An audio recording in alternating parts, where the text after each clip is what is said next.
যেহেতু সোমবার ছিল তাই সকালের সমস্ত কাজ করে দুপুরে তোমাদের সাথে এসেছিলাম লাইভে। তারপরে ওদিকে দিশা স্কুল থেকে এসে গিয়েছিল, এসে ওর পড়া হয়ে গিয়েছিল, দেন ওর নাচের ক্লাস ছিল, তো আমাকেই নিয়ে যেতে হবে। তো দুজনে রেডি হয়ে বেরিয়ে পড়েছিলাম ওর ক্লাসে যাওয়ার উদ্দেশ্যে। হ্যাঁ, অলরেডি আমরা তখন লেট হয়ে গেছি। আর তার উপরে এই রকম আমাদের আন্দুল রোডের অবস্থা, মানে বকুলতলাটা আমি কিছুতেই মানে সামনের দিকে এগোতে কিছুতেই পাচ্ছিলাম না। আর দিশার তো টেনশান বাড়তেই থাকছিল।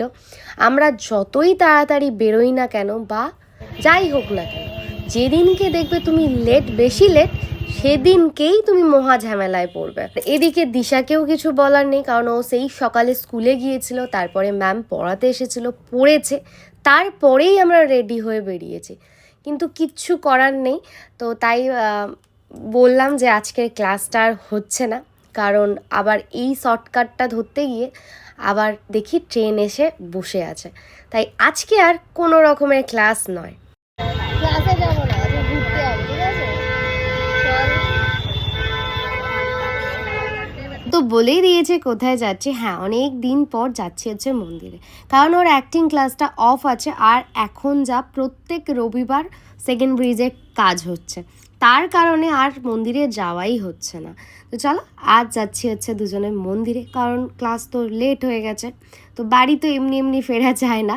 তো আমাদের ঘুরতে যাওয়া যা কিছুই, আমাদের মনে হয় যা কিছু আমি শান্তি পাই যেখানে গেলে, সেটা হচ্ছে অনেক দিন পর কলকাতার রাস্তায় বাইক নিয়ে। এখন বাইক চালানোটা অনেকটাই কমিয়ে দিয়েছি, মানে স্কুটি নিয়ে যাতায়াত হয় না বললেই চলে।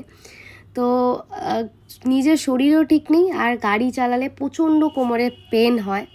তো যার কারণেই মানে স্কুটিটা চালানো বন্ধ রয়েছে।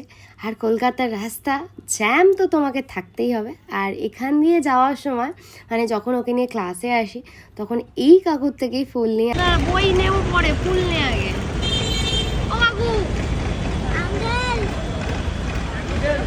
নন্দনের সামনে এই কাকুটা ফুল নিয়ে অনেক দিনই বসে। মানে আমি তো যবে থেকে দেখছি এনাকেই দেখছি, আর এনার থেকে ফুল নেওয়ার কারণ একটাই, আমি বাজার থেকে যে ফুলটা ধরো 30 টাকায় পেয়ে যাই, সেখানে হয়তো এই এরিয়াটার জন্য একটু দামটা বেশি নেয়। দাম বেশি নেওয়ার সত্ত্বেও আমি নিই একটাই কারণ এনাদের যে এজটা রয়েছে, এনারা যে এখনও কিছু করে নিজেদের পেটটা চালাচ্ছেন, তার জন্যই এনাদের কাছ থেকে ফুল নেওয়াটা খুব দরকার। তো ফুল সবাই ভালোবাসে। তো নন্দনে আসলে বাড়ির জন্য একটু ফুল নিয়ে যাবেন। ফুল কাউকে উপহার দিতেও বেশ ভালো লাগে। আর যদি আপনি মনে করেন আপনার স্পেশাল